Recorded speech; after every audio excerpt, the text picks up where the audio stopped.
In this video, I'm going to be discussing the cell-mediated immune response.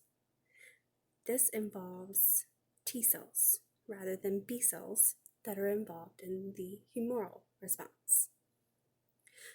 So what happens is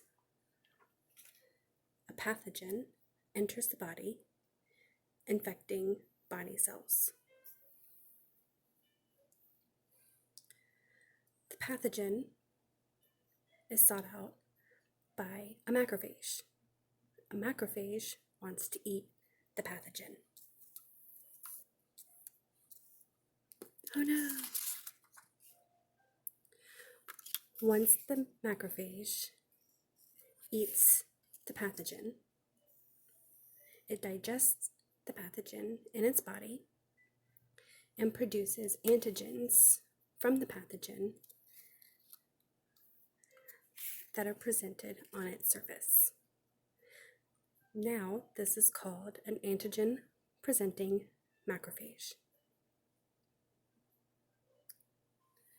A helper T cell seeks out this macrophage, and also a cytotoxic cell seeks out this macrophage, and both are binded to this macrophage. The helper T cell binds to the MHC of the macrophage, and the macrophage produces interleukin 1. Interleukin 1 tells the helper T cell what to look for as an antigen for the pathogen.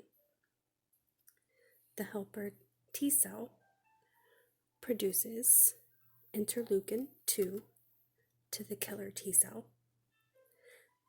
The interleukin 2 tells the killer T cell to produce 2 different types of clones.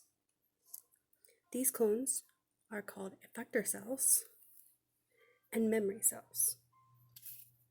Effector cells are used to fight off the infection at that time. Memory cells are produced to fight off the infection if it comes back. So we'll save those for later. Now, once this occurs, the effector cells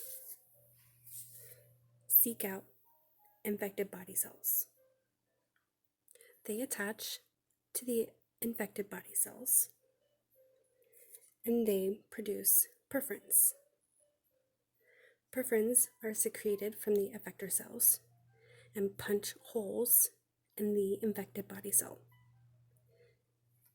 The holes cause the infected cell to lyse or explode, which ultimately kills the infection.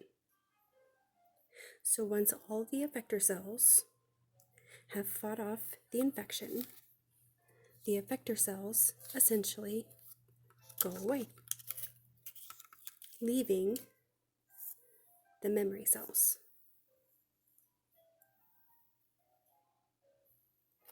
Now, if the pathogen were to come back and infect the body again, these memory cells are activated and ultimately produce clones at a fast rate,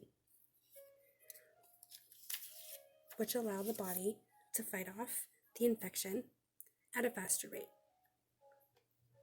And that is how the cell-mediated immune response works.